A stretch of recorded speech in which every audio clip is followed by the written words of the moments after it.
What's going on, everybody? Welcome back to another episode of Keeping It Real with Najeh Wilkins. It is Friday Eve. Hope everybody's had a good week. Excited, looking forward to the weekend. We're going to be breaking down a lot of stuff today. We're getting into football news. Yesterday was signing day. We're going to be recapping that, some major signees across the state of Georgia. Then we'll be getting into some basketball news, major news going around in the basketball world. Then we'll get into some soccer news, and then we'll breaking down obviously some swimming results and then some major commitments and signees as well. So excited to get into it. So let's go ahead and get started. It's going to be a very busy and filled hour worth of news. So let's go ahead and break it down. So first, football. So Caleb Odom, actually tight end for Carrollton, received a Notre Dame offer this past week. Another guy that's been racking up the offers. He said he's planning to go out to Colorado to visit pretty soon, and he likes what's going on in that program and Deion Sanders. So that'll be really intriguing to see what he decides to do. But I thought that offer was notable. He's continuing to rack it up. The four-star, he's really good at football and basketball. I think football is in his future, what he really wants to do. So we'll see what happens. But he picks up another big offer. Then another guy from Douglas County, Latrell Morrell, a guy that played the running back, did get hurt. It's kind of ironic. Prior to the season and before the Green Atlanta Bash, he actually got hurt. I forget the injury, but I remember talking to his coach, Johnny White. He was out for a couple of weeks. He came about mid-season back. But you see the jolt and the boost that it gave the Douglas County program when they were battling and able to secure a playoff spot this year. So good signing for West Georgia. They pick up another good tailback, I think. He's going to definitely make his mark there. Be interesting to see how fast he's able to get acclimated and getting some playing time. So that's another marquee offer, I thought, from Morrell. Good to see him sign with a pretty good school. So, and then in other news, this is big as well. Jontavius Curry. If you guys don't know who that is, he played for Thompson Bulldogs when they won the national or won the state championship. He just signed with Hutchinson College. If you guys don't know, he had 17 carries, 244 yards, and 3 touchdowns in that state championship game against Fitzgerald. He had that big run late to pretty much put the game out of reach and to secure the state championship win for Thompson. So I think this is big because Hutchinson College, if you guys don't know, is a really good community college most kids go to kind of build their brand, their resume, and things like that, and then eventually transfer to D1 schools. We've seen Alvin Kamara, who's a NFL running back. He originally went to Alabama, then he transferred and went to Hutchinson College, I believe, and then he went to Tennessee. And then we see how that's panned out. He's a fixture now in the NFL, known as one of the best backs in the league. So it's definitely a great college if you want to get on track and go to D1 schools. So you probably see him there for a year or two, work up his brand and his name, and then probably transfer into a D1 college. So not a bad move at all for Curry. Interested to see how it all pans out and works for him. And another big one I wanted to talk about was Cosby Ellis. If you guys don't know who that is, he is a linebacker for East Coweta, a team that had a good run this season. A guy that was really underrated. He actually signed with Georgia Tech. He received a preferred walk-on January 24th. He signed a week after.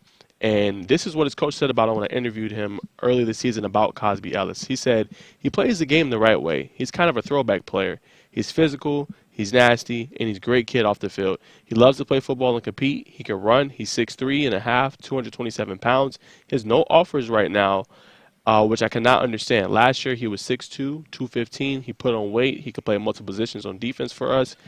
We don't have the sub-out packages for different offensive formations because he can play down on the line and be a rush in and play the run as well. He can play in the box at the second level and make tackles. He's a unique player and very cerebral player. I think somebody would be smart if they jumped on him sooner rather than later because he's a heck of a player. So that was the quote earlier this season when I talked to East Coweta coach.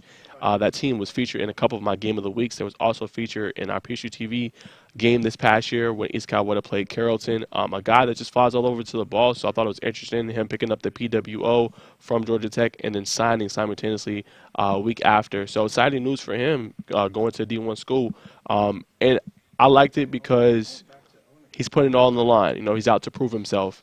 And you never know what that can mean down the line. You know, it can mean, playing time. It can mean you getting prepared for another opportunity down the line. So I think that's going to be big and critical. And, hearing how his coach raved about him, it's really exciting to see him have another opportunity and him be able to play football. Obviously, it's going to take a lot of hard work, and he's going to have to work in his way with the coaches and learn the system, learn the playbook and things like that, learn the coverages on defense and things like that. It'll take time, but again, it's a great opportunity for him. So just wanted to shout him out. That was big news.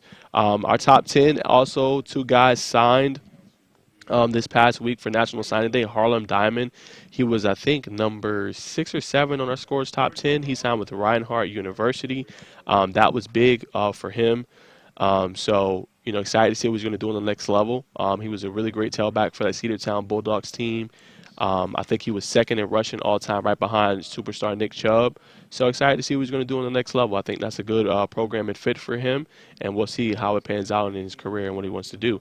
And then last but not least, as far as just signing, Eli Barrow, he signed with West Georgia. Major move there. He committed, I think, earlier this week. Another guy that made our top 10. He had 186 total tackles in his senior season. A guy that, just flies around to the football, really fits, runs well. So excited to see him have another opportunity. I think West Georgia's gotten some really good players in the coming with Latrell Morrell and to land in this Eli Barrow sign. And can't wait to see what those two guys do on the next level. And then one more guy I wanted to mention was Hayden Clark. He's a quarterback for Mill Creek State Championship team. He signed with Washburn. D2 school out there, I think, in Kansas. It'll be really interesting to see how it pans out for him. He's going to be playing on Saturdays. He had a great run this year, only, I think, 22 touchdowns. And 22 touchdowns to just 2 interceptions. He had an incredible year for that Mill Creek program that was filled with nothing but talent. So I can't wait to see what he does on the next level. It's really exciting to see, and can't wait to follow him and what he's able to do. But somebody else I wanted to highlight, it's my last highlight, basically, for the signees. Craig, if you can, just pull up that news. Cam Vaughn, he played in our Georgia Elite Classic. So, yes, he signed with Jacksonville State. He's going to be there, a quarterback. What's kind of ironic about this, why I wanted to bring it up, actually, is because he played receiver in our Georgia Elite Classic, and you could see the twitchiness he kind of had and that he could play multiple positions. And he really shined as a receiver. I remember Ben Guthrie, I think, throwing him a pass and him going over top and catching it. So obviously he's going to be there to play quarterback. I'm pretty sure they'll use him and devise him in various amount of ways. We had somebody earlier this week, Logan Curry, also commit to Jacksonville State. So I think it's a great signing for them, a great signing for him, and just wanted to show him some love, obviously. And I think, he'll be definitely dangerous on the next level. He's more than just a quarterback. He can beat you in different ways. He has a lot of speed, and he's shown that all season long. And it was really exciting to watch him in the Georgia Elite Classic. And he impressed a lot of coaches during the practices there as well. So definitely wanted to highlight him. But I'll leave that there, obviously. So more and more news. Craig, I definitely want your opinion on this. I know you're going to tell me probably after the show, but I know you're listening. So a lot of storylines to look ahead to next season, and I was breaking this down through my mind, and I got to bring them up. So football. So Walton, right? They're bringing back all of their talent. You're going to have Jeremy Halinsky, who was under the radar, obviously, but now he's a 3-star. Now he's committed to Wake Forest, right? So can they take this step forward next year and really contend for a title, right? So the year before, I think they made the semifinal. Last year, they made the quarterfinal, lost to Carrollton. They had the big upset win, obviously, to Buford. But can they take that next step next year with all that talent coming back? They'll have Makari Boddiford. They'll have, I believe, Hunter Till. Correct me if I'm wrong. They'll have Wyatt Sonderman there. They're going to still have Ashton Wood. So they bring back a lot of talent. And they got a guy that just signed, I think his name is Wendell Gregory. Correct me if I'm wrong, but he just signed to South Carolina. So how will that, defense look into next season? I think that's a big storyline going into next year. If they can contend and they can take that next step. And they're going to be, obviously, in our Corky Kell Classic. They're going to play Grayson. That's going to be a big game. I told you. I think that's the kind of – that'll be the game of the week that weekend when we do Corky Kell, and I'll have all the teams. Obviously, Satavius Bryant's the new coach at Grayson. I'll be interested to see how they look in week 1. We see how they look the past year with Marietta, and how Walton will come out week 1. I think that'll be interesting. And then how does Buford rebound from that loss? I mean, that was a big loss, of epic proportions. You don't really see Buford go out that early. Buford, I think, was a 3-time defending state champion. So how will they rebound going into next year? Huh? Oh, great, a great point, Craig. Craig brought up they didn't really have a kicker last year. They're going to have a kicker this year, so something to keep an eye on. That's pretty funny. No, you're right, Craig. They did struggle a lot, so that'll be another storyline, obviously, to watch for next year. But yeah, back to Buford though. I mean, they get two guys from St. Francis, big guys, 6'6". I think one is Braden Jacobs, the son of Brandon Jacobs, a former NFL player, running back. I'm curious to see what kind of scheme they're going to like to run next year. They're not going to have Dylan Wiki. He went to Virginia Tech. Justice Haynes is not going to be there anymore. He's obviously in college at Alabama. What would be the scheme going into next year? Will they be more of a running-oriented team like how they kind of traditionally are, or will they try to spread the offense? They're obviously going to have KJ Bolden, but King Joseph Evers already transferred to Mill Creek. So how is that all going to look? I think will be a really intriguing storyline to look for Buford. Can they rebound? Will they be back in contention for state titles? How they usually are. And as Craig mentioned, uh, um, Georgia Renaissance in that 7A, and I think that's something to keep in mind and to look out for. So that's another storyline. And then the 2025 QB class is really impressive to me. I mean, you got Milton, Luke Nickel, quarterback. He's gotten offers this past offseason from Penn State, Indiana, Ole Miss, Stanford. That's the more recent one. You have Houston County's Antoine Hill. He's gotten offers from Ole Miss, Auburn, Cincinnati, North Carolina, Charlotte. Then you have Cedar Grove's quarterback, E.J. Colson. He's gotten offers from Cincinnati, UAB, Virginia Tech, UCF, right? And then also I wanted to throw in here East Carolina's quarterback Christian Langford. He showed some really good flashes last season when I was able to watch him. I know probably had more interceptions and things like that, but I mean, you wanted a guy that could be kind of unflappable, doesn't let the mistakes really get to him. He was kind of that guy, and I think he's going to take some big steps next season. But I bring those those four up because they're sophomores. Next year they're going to be juniors, right? So what steps forward can they take next year? How far can they lead their teams? With Milton and Luke Nickel breaking him down, right? They made it all the way to semifinals. I thought that was a team that you can make the argument overachieve. Most people didn't have them really going far, even winning their region, right? You had Lambert in that region. Most people had Lambert winning. Milton won that, and they got all the way to the semifinal. They just faced the buzzsaw, obviously, in Mill Creek, but I think they're going to bringing back a lot of their talent, right? They're still going to have the Braun Gatling. They did lose, obviously, Bryce Thorne and then Robert Billings, but you're going to have back the Braun Gatling. You're going to have back your quarterback. So it'll be interesting to see how that young talent is going to be able to culminate and come together. And what steps forward Luke Nickel could take, because obviously he's a great quarterback. He's getting all these major offers, so that'll be interesting to see. Houston County, Antoine Hill, leading on Ryan Talib, who was a junior this year. He'll be a senior next year. How will that offense look next year? Obviously, they lost to Gainesville in the playoffs. They played great throughout the season. I think I had them featured in one of my Game of the Weeks over the season. So what steps can he take forward? He's landed some major offers. And obviously, Cedar Grove, not to dwell on that play. I know they've moved on from that. But getting all the way to the state championship game, and I played it last week. I think Craig reacted to it, or I did in my show. I'm not too sure. But from where E.J. Colson was, and not having a lot of attention, but putting his head down, putting in daily deposits, working hard to where he is now and landing all these offers. It just shows you what a year or even a couple of months can make a difference if you're just working on your game, putting your head down, and things like that. And it got all the way to the state championship. And it was a tough game against Sandy Creek, obviously, but he made the throws when he needed to make them. He played hurt and things like that. So he showed you kind of his fortitude. And now you're seeing him, again, landing all the offers. So I think the big storyline next year, how good can this 2025 QB class be for these teams? What kind of noise can they make going into next year? That's going to be, I think, key storyline going into next year as well. And then a guy that's not talked about a lot, obviously, a guy that's really impressed me. He goes under the scales a lot, but Sire Hardaway. I'm going to bring up his name again. He really impressed me. I got a chance to look at his film again, and I know he was hurt last season. He had, I think, a injury. I believe it was an arm or elbow injury. I can't remember off the top of my head, but he's a guy like next year. Okay, they lost so much talent when we think about it, right?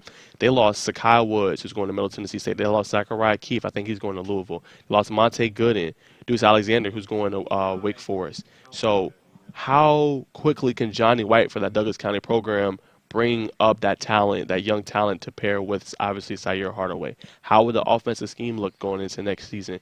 Can he take steps going forward? Obviously, they made the playoffs. They came up short. They ended up losing to Alatoona.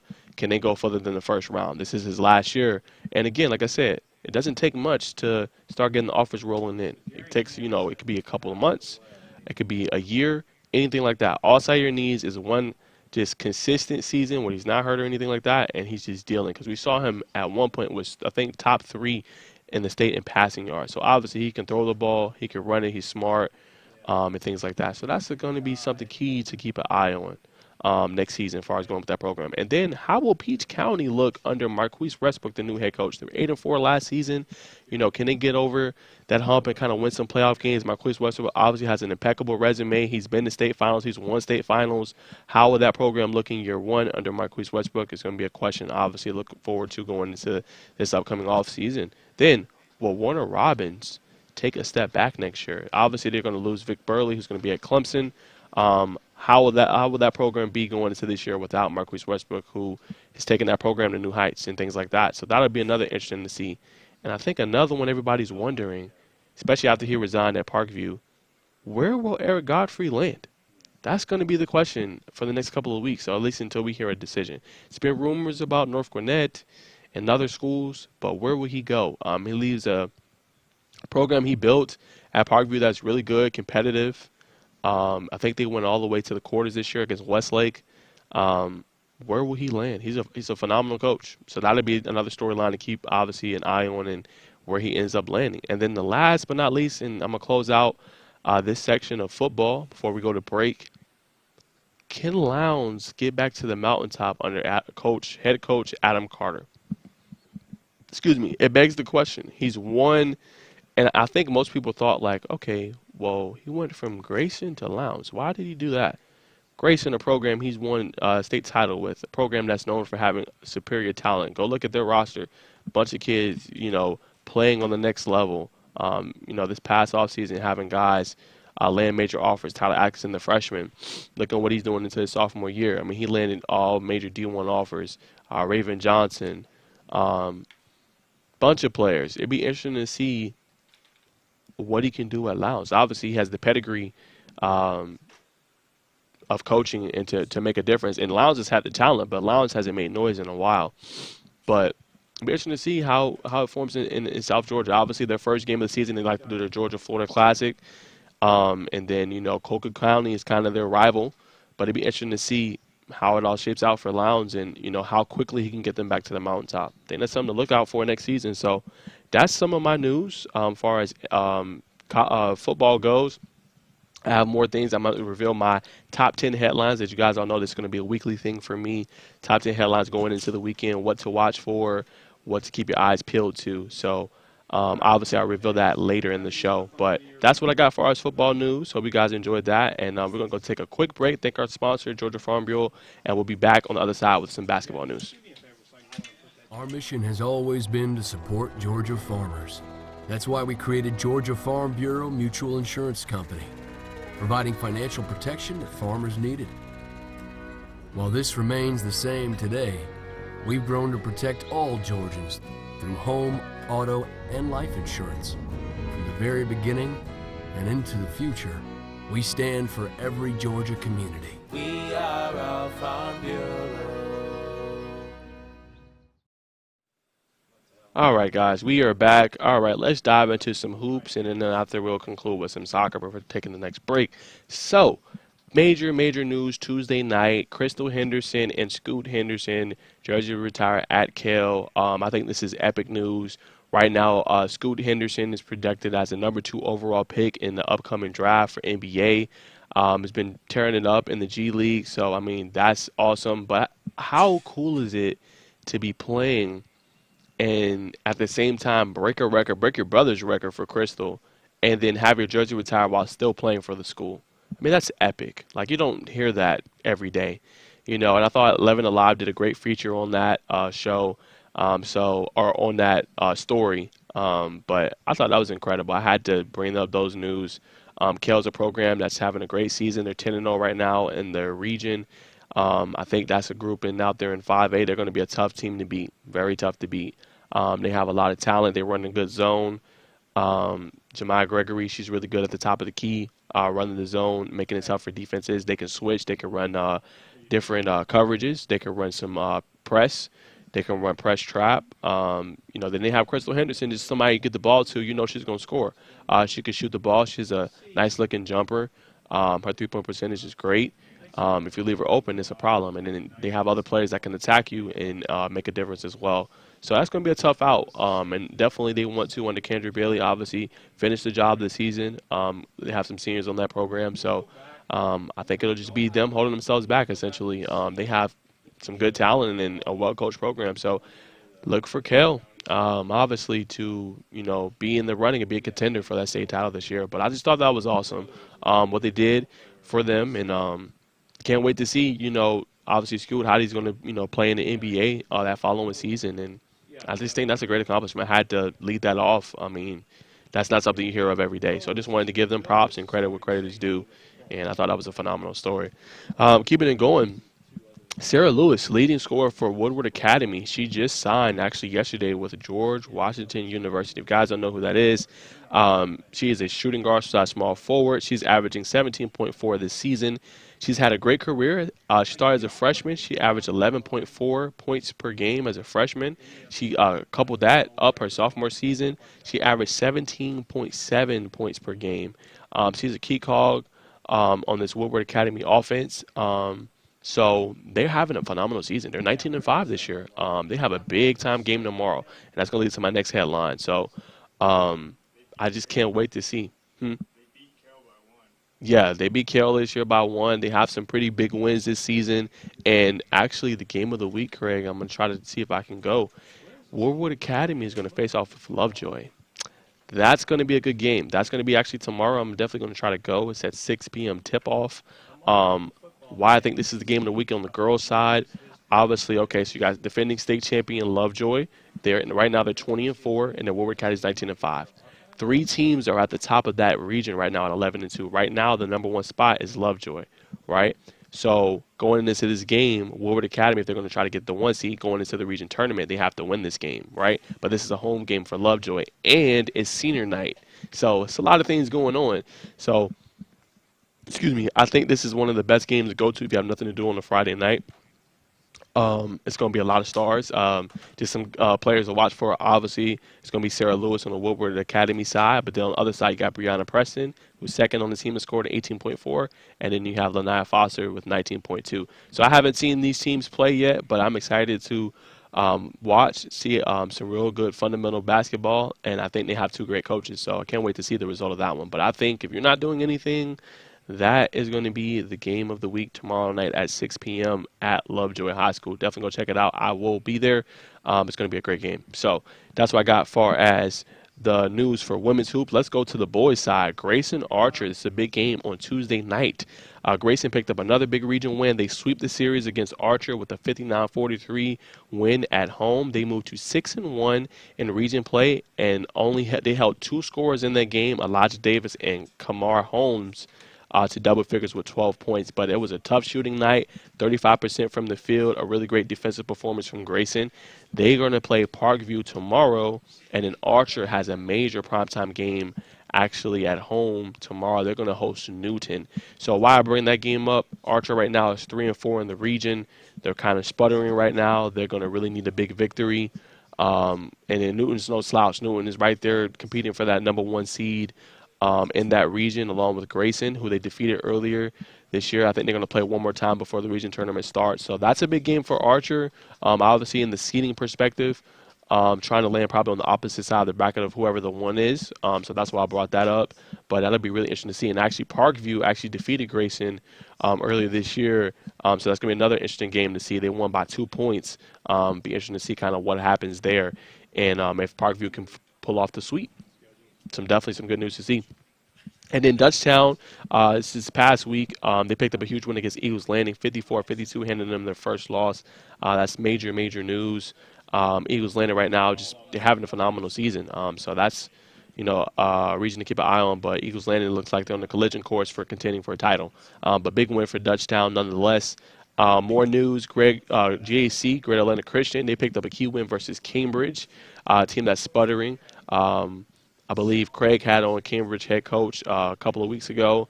I think right now they're either at 4 or 5 losses in a row. Trinity Thomas had a great game. It was a close game, 64-60 win. Trinity Thomas had 29 points and 3 steals in that one. So right now, bringing that up GAC is currently the number 2 seed in the region, along with Kale. Kale again has an undefeated record at 10-0, and then for GAC they have a 7-3 record. They have 2 games left. They're going to play Kale and Northview. So it'll be interesting to see. Definitely they played a tough schedule. They're 11-11 right now, but I think they'll definitely be battle tested when playoff time comes. Playing that tough of a region schedule, who I had on earlier this year, Jessica Ganari, the head coach for GAC. So it'll be interesting to see, how they're able to finish the season. And then more, just wanted to recognize her name is Marin Klein. She surpassed 1,000 career points. She is a player for Roswell, a senior. She is Roswell's 7th highest scorer all time. That happened this past week as well. So I just wanted to give props where props is due. Shout out to her and congratulations for passing the 1,000 career points mark to Marin Klein. Congrats. More news, obviously. Rockdale, they swept Morrow this past week. The girls won 71-29. The boys won 73-65 in double overtime. Big win for Rockdale, obviously, for their program. Really good school, really good players. Be interesting to see. They'll let this field them going into the region tournament. And then, obviously, kind of last basketball news, Aaliyah Capers, they got another big win for East Coweta. She finished that game with a double-double, 31 points and 11 rebounds. So that's what I got as far as basketball news. That's going to wrap that part. I'm going to go to soccer before we take a break. Definitely going to play this clip. I'm going to have Craig pull it up. Freshman Olivia Maddox, she notched her first varsity goal. She's a freshman for Norfolk Oconee this past Tuesday. And they started this season 1-0 after a 2-0 victory. So big, big win for them. So we're going to roll the clip.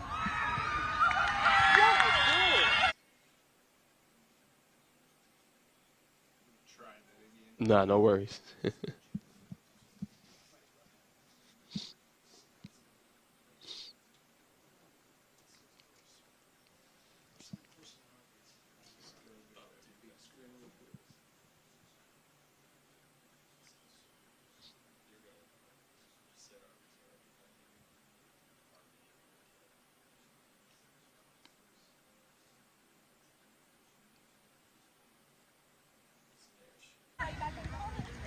All right, here we go. So look, guys. It's a nice goal. I mean, obviously, the great pass by her teammate, but where she hit it from, I thought was incredible. She was on the one side of the field and then be able to get it all the way over and past the outreach hand of the goalie. It was an incredible goal by her. So shout out to Olivia Maddox scoring her first goal. That was courtesy of North Oconee Soccer Twitter, where we got the clip from. So definitely shout out to them and getting the big, big victory. So definitely wanted to show some credit to that. And obviously, guys, as I told you, I will be covering some soccer this upcoming season. It just started. It's going to end in April. So I'm going to be giving some soccer coverage throughout my show for the next couple of weeks next couple of months, excuse me. I'm just talking about major news in the soccer world and trying to find different clips. Yeah, sure.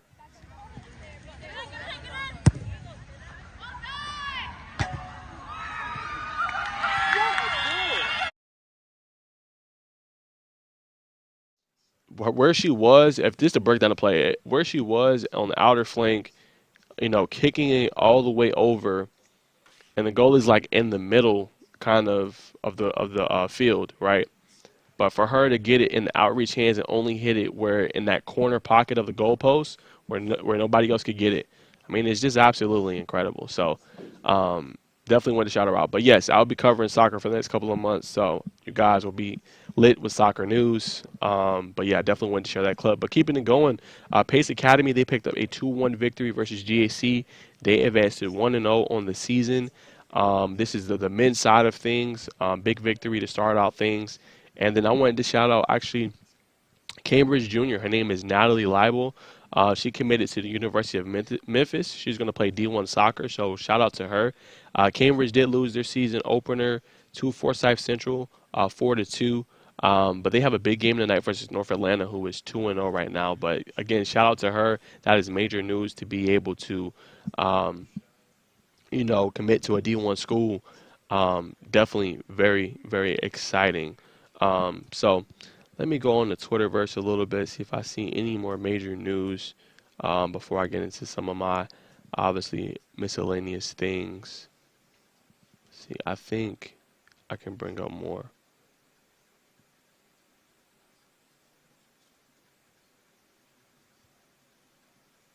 Let's see.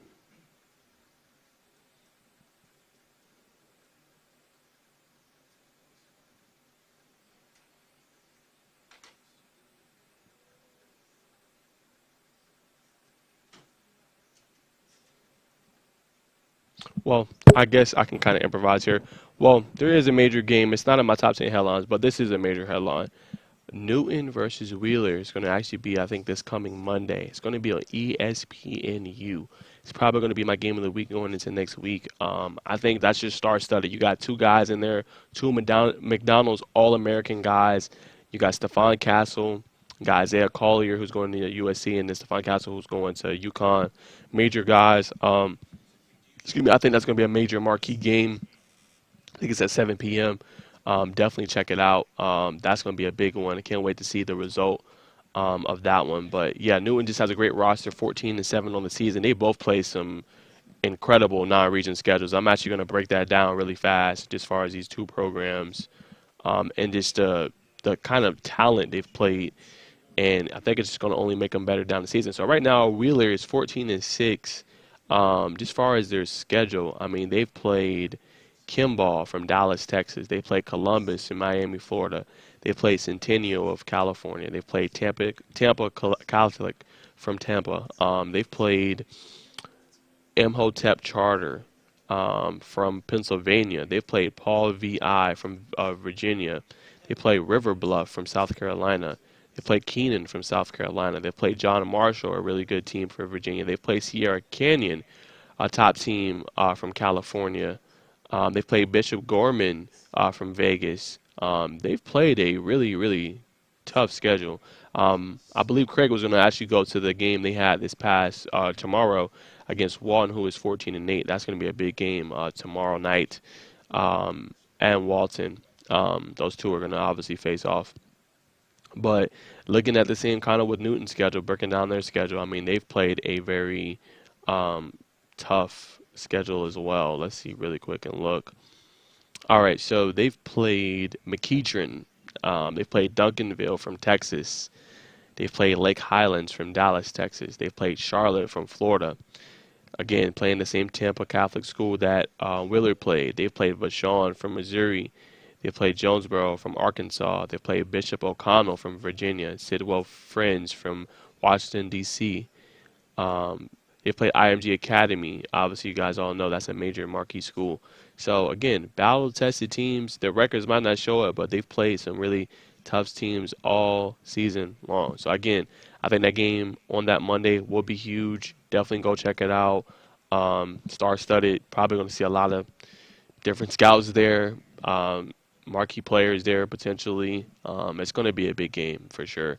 So go check that one out if you have nothing to do Monday night. It will be in Marietta at Wheeler. So definitely go check it out. Will be a good one.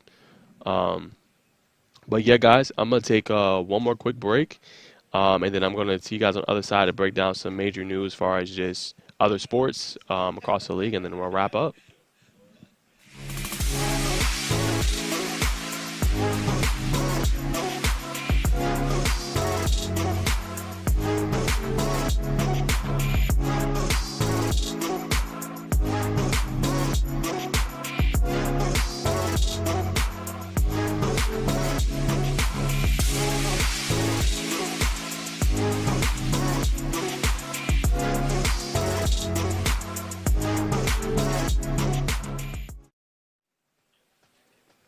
All right, guys. So, major news. We're going to break down some more things as far as just swimming. Swimming championships are going on all this week. They started last week, or excuse me, they started yesterday.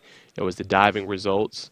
So that, go to scoreatl.com to see who won. Definitely go check that out. It's on ajc.com as well. All the major news as far as the swimming. I concluded it Wednesday night yesterday. Some major news there. I'll get into that in just a second. And then it's going to be an off day today, kind of a free day. And then obviously it'll recap and start back tomorrow. It'll be 6A. And then it'll be 1 through 5A on Saturday. So swimming championships at Georgia Tech's Aquatic Center. They started Tuesday at Westminster's Aquatic Center. So definitely check out for that. But let's go ahead and get started with some more news. Rockdale County's pitcher slash shortstop, her name is Layla Wood. She just signed to Tuskegee University. She had the third highest batting average on the team this past season for Rockdale County with a 0.596 average. She also had the most home runs with 6 and most stolen bases with 31. So definitely wanted to give her a shout out. Big signing for her. She had an incredible senior season for Rockdale. And then just want to give credit where credit is due. So congratulations to her and her future endeavors and things like that. So we'll leave that there. But let's talk swimming. A lot happened. Went down yesterday. So Walton actually hoisted. You should be happy with this one, Craig. You're a fellow Walton alum. They just won their 7th title, their first boys championship since 2014, excuse me, in 2015 when they went back to back. That was major news. And then the Walton girls did really good as well. I think they landed second. So they really carried that momentum that they had in their county championships. They won their Walton boys and girls won the county championships. They carried that into the state meet and the state championship meet. So definitely a shout out to them. Also in that meet, they placed top 3 in 5 of the 11 total events. So that was definitely marquee there for them. So big night for Walton. And then the top-rated swimmers also stood out to me. Buford's Benjamin Irwin. He's a Navy commit. He's #1 rated swimmer in Georgia. Him and obviously North Gwinnett's Tristan DeBrock, UGA commit, #2 swimmer in the state. These both guys are top 25 swimmers in the country. They each won 2 events in the 7A swimming championships. Denbrock repeated as champion in the 200 and the 500 freestyle events. And then Irwin won the 100-yard butterfly and backstroke. And then both seniors, it stood out to me, they finished their senior year with a bang. You can't go out no better than that than winning 2 events and really putting your stamp on your senior season. And both of those guys just did that. And then on the girls' side, North Gwinnett, they won their first swimming championship with a score of 429.5, 3rd overall in program history. So that's really intriguing. This is a team that won, I think, back-to-back in 2020, 2021. They didn't win last year. The boys didn't, but winning their third title in the program history was huge. And the girls really carried the load. The North Gwinnett boys and girls swept the 200-yard medley, and then the Bulldogs placed top 3 in 10 of 11 events. No, that is not a typo. They placed top 3 in 10 of 11 events in the swimming state championships. They also won the 500-yard freestyle thanks to Emma Reiser, who repeated as the state champion in the same event the year prior. So definitely shout out to her. And then individual swimmers that stood out on the girls' side, we got to go Norcross's Katie Colt. She was a standout to me. She won the 200-yard individual medley, and she repeated as the state champion in the 100-yard backstroke. Phenomenal performance from her. She beat out Brookwood's Haley Dobson, who had a time of 54:37, and then North Gwinnett's Ashley Morton with a time of 55:81, excuse me. And then Lambert's Cara West, she had another great showing last year. She did perform great as well. She is an Auburn commit. She won the 50-yard freestyle, defeating Denmark's Natalie Gilson, 23:22 time, and North Gwinnett's Jayla Thompson, 23:96, and she won with a score of 22:87. So those are the standouts. Obviously, Buford's Benjamin Irwin, North Gwinnett's Tristan Denbrock, and then Norcross's Katie Coates, and then obviously Lambert's Cara West. Those 4 to me were phenomenal. And then again, the champions on the boys' side, Walton; on the girls' side, North Gwinnett. But just a great race, in my opinion. Really enjoyed covering it, and all the swimmers. Credit to them. William Stanton, just in more news of swimming, William Stanton won the 200-yard individual medley with a time of 1:46 and 52 seconds. Liam Long for Walton came in second with 1:52.28, and then Noah Saylor for Lambert 1:52.72. Nolan Patterson, he won the 50-yard freestyle with a time of 20:64. Ryan Case in that event from Denmark came in second with 21:02, and then third was Jesse Franks for Walton in 21:19. Again, the 100-yard butterfly, Benjamin Irwin won 46:94 time. Beat Blake Burnley of North Gwinnett 49:52, and then Matthew Malone, South Forsyth 50:09. And then in the 100-yard freestyle for the boys, Mitch McLean took it home from Harrison, 45:37 time. Jack Dunbar, Parkview, 45:66.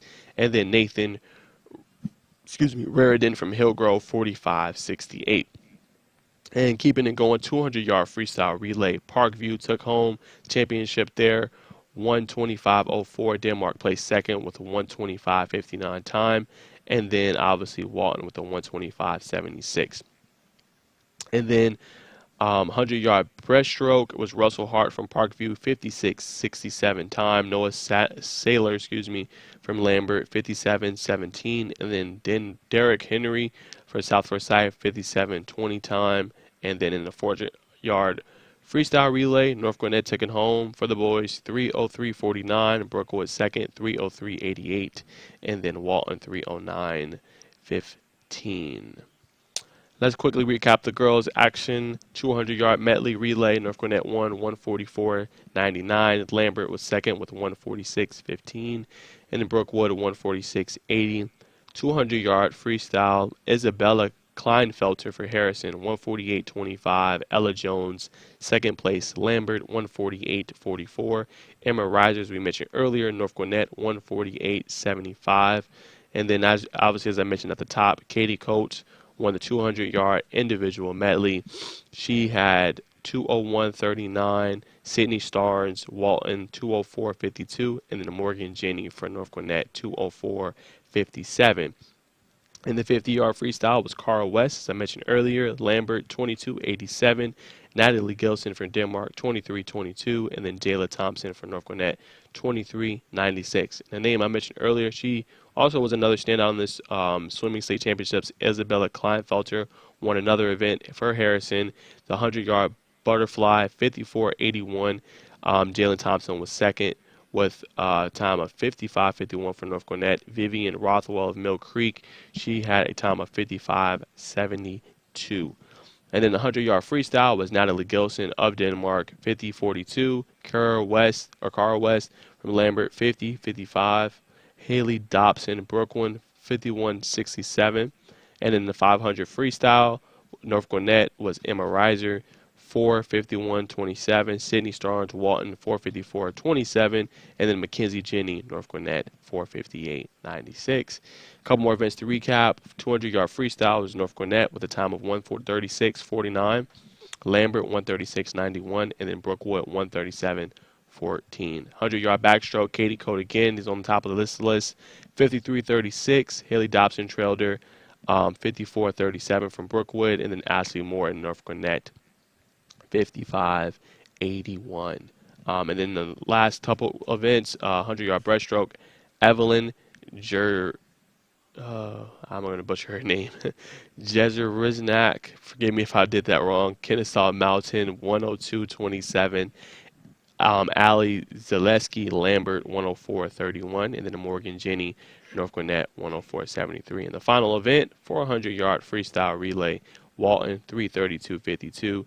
Harrison, 3:32.88. And then North Gwinnett, 3:34.84. So make sure you go to scoreatl.com for all the swimming results for the rest of the weekend. Will be Friday and Saturday, should be all day. It will be at Georgia Tech Aquatic Center if you want to go check it out. If not, if you want to get the results, go to scoreatl.com or to ajc.com.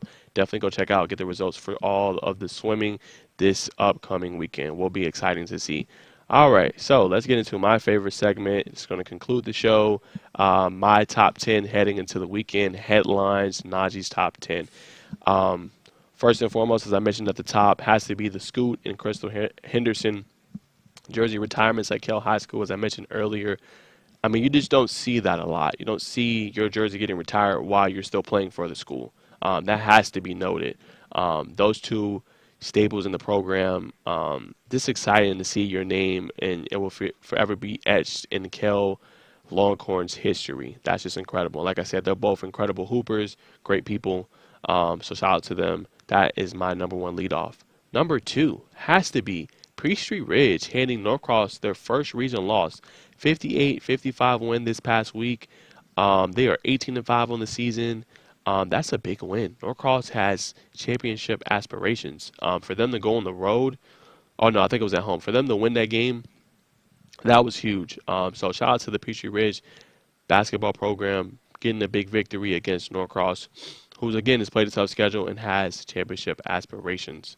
That is my number two headline. Number three, as I mentioned just a couple of minutes ago, Benjamin Irwin and Tristan Denbrock, top two swimmers in the state for the men's side, impress again in their final meets of high school, going out with a bang, winning two events, putting their teams on their back.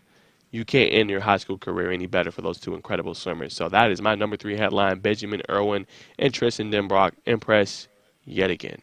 All right, number four, as I mentioned on the top, massive, and I repeat, massive region showdown between Lovejoy and Woodward Academy tomorrow. If you're not doing anything tomorrow, go check it out, 6 p.m. at Lovejoy High School. That is going to be a major matchup. Defending state champion Lovejoy, 20-4 in the season.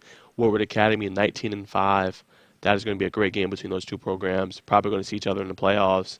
That is a great region over there. So, again, I think 6A for girls will be probably some of the best basketball you'll see upcoming in the playoffs. Definitely go check out that game. Number five, as I mentioned earlier, Archer, 3-4 in their region.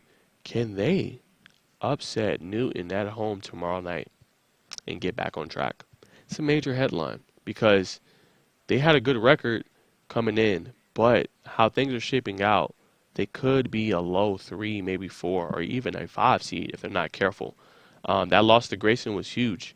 They are also in that, I think, that same region with South Gwinnett as well, if I'm not mistaken. So they got to get back on track. And what better way to do it than to get an upset victory at home against Newton? Newton is right now battling and trying to contend with the number one region seed before going into the region tournament.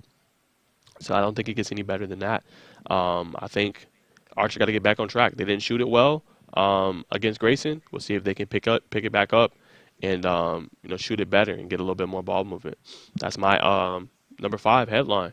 And then number 6, Eli Burrow, as I mentioned at the top, signs with West Georgia. Incredible. Me and Craig was debating this. We've continued to debate it even after our list has been long gone. What does that scorer's top 10 mean? I think we went back and forth on this, because we've had people DM us, we've had people reach out to us and say, well, this player should be in or that player should be in. But I think we've made this list for a reason, and we're seeing all the major prospects that were on that list either were landing offers, blowing up, or they are signing off to schools. So I think that's the big thing. We go by the top 10, in our opinion, the best players in the state, and the most impactful. So it's a two-sided thing. Most people think it's just an impactful player. No, it's more than that. It's the best, and it's the most impactful. So it's kind of a 2-in-1 kind of ordeal. So it just kind of, I won't say welcoming, but it's great to see, a guy you had on your top 10 being able to play on the next level. And I think that was maybe some of the concern, where would they play or where would they go. But seeing both of those guys, obviously Harlem Diamond and him playing on the next level is big. But that is my number 6 top headline, Eli Burrow signing with West Georgia. And he actually just about an hour ago was named GAC All-State Player of the Year, Craig. So definitely wanted to mention that as well. So great to see there. Yes, Defensive Player of the Year. So, and then another shout out to Eli Burrow, clearly. All right, number 7, got to be this one. I mean, Craig always gives me my props and credit on this one for when I was at the game and I kind of called it. It's kind of miraculous how it happened, something you rarely see. But Darius Cannon signing with Kentucky. Great signing for him. I think it's a program he's going to be able to get some playing time. He's going to be able to show his ability. He won Region Specialist of the Year out in his region out there in Gainesville. He showed his pop and what he could do all season long. And that's why he makes my headline. When you think about it, going in that game, North Forsyth in Gainesville, right? North Forsyth had the advantage at half. Gainesville wasn't playing well. They would turn over the football. They couldn't convert in the red zone. They were cooking field goals. A plethora of penalties. It was not a good game. But I was like, wow, this guy right here with the ball, he was just giving you that kind of that twitchy feeling. Whoa. That's what he gave me when I see him on the sideline. I was like, uh-oh. I was like, he can seem like he can game wreck the second half. And it was just so crazy how it went off, right? So he gets the ensuing kickoff, takes it all the way to the house, makes a move, puts his foot in the dirt, he's gone, right? They're down a touchdown now. Then they get the key pivotal stop, throw it to Darius Cannon. He makes one cut in, and he's gone. And you've seen it in the first half. He didn't have the stats the first half. He didn't have necessarily the big plays, but you could see him starting to get the catches, him starting to heat up. And that's what stood out to me, and that's why I was like, you got to get him the ball. So it's just great to see him be able to go to a D1 school in Kentucky, a program that, competes really hard, plays Georgia, Tennessee's tough, and I definitely think he's a guy that's going to be getting some playing time. May not be freshman year, but he should get some playing time during his tenure there at Kentucky. That's a great signing for them. And then Craig, our guy, he played in a Great Atlanta Bash for Carver Atlanta. You might not know this, Bryce Bowens. He just signed with Benedict College. Major news for him. When we seen him play, he can really throw the football well. He does great with his reads. He's dangerous in the read option. I thought he played great for Carver Atlanta all season long, and Coach Darius Miles. So excited to see him go play on the next level at Benedict College. That is my number 8 headline going into the weekend. It's a great signing for that Benedict school. And shout out to Bryce Bowen, who I think is going to make an impact on that next level. And then number 9, this is more related to swimming. This is going to be interesting. Will Westminster continue their swimming dominance? They're seeking their 6th consecutive title in both the girls and the boys. Don't see that kind of domination pretty often. They're also very dominant in cross country as well. So, can they keep it going? That is going to be the kind of the test. Maris is obviously going to be in there with them. But the key is going to be, and I've talked to coaches, they always say it's their depth. Not necessarily finishing first in every event, but having kind of that showing that North Gwinnett had on the girls' side, right? Having that showing that Walton had on the boys' side, right? Being top 3 in 5 of the 11 events. Being top 3 in 10 of the 11 of events. So that speaks more to your depth, not just the individual player. Individual player obviously matters. That's very important. But if you want to win the whole title as a team, it matters how your other racers place in those, different events. So they've had depth for years and years and years. So that is my storyline. Can they repeat their dominance going into the swimming state championships? I think it'll be really interesting to see. Can somebody give them a battle out there on Friday night? That'll be really intriguing to see. We'll find out. All right. So number 10, and to conclude, I think this is big as well. Another guy going to Benedict College, Joshua Barker. He is going to Benedict College. He signed. He is the all-time leader in KEL history. Another guy in sacks and tackles. He played in our Georgia Elite Classic game. I believe he had a sack in that game. He's not a big guy, but again, he's one of those dudes that has just effortless and relentless intention. He's not going to quit on the play. Sometimes you see guys in the middle that give up on plays. He is not. He is relentless. He's going to keep going until he gets to your quarterback. So I thought he had a great year overall. He led the state in sacks this season with 19 at the nose tackle position or the defensive tackle position. I mean, how many times can you say that, right? So to see him go play on the next level, happy for him. That's definitely big news for him and his family. I definitely think he's going to impress, and definitely think he'll be able to make a career out of it. So that is my number 10. And then obviously, as I mentioned at the top as a major headline, I'll kind of conclude with this one. If you're not doing anything Monday night and you're bored, not across Will or Newton, what are you doing? Even if you don't want to go to the game, watch it on ESPNU. It's rare that you see, and I'll sum it up and end the show this way. It's rare that you see top programs in the state of Georgia playing on ESPN, ESPN2. And it's no disrespect, like they'll play in tournaments and things like that. But I can't, and Craig can correct me if I'm wrong, I can't remember the last time I've heard, oh, that's a marquee matchup. That game is going to be on ESPNU. It's been a minute. I know I'm not crazy on that end or that point. It's been a minute since we've seen a major marquee matchup in basketball on ESPN. We see them in football all the time. Like this past season, we seen Norcross and Mill Creek on ESPN, right? But it's been a minute since we've seen a basketball one. So, again, if you're not doing anything, the major headline going into, obviously, the weekend, go watch the Wheeler-Newton game. Stephon Castle, top 10, I think one of the best guards in the nation.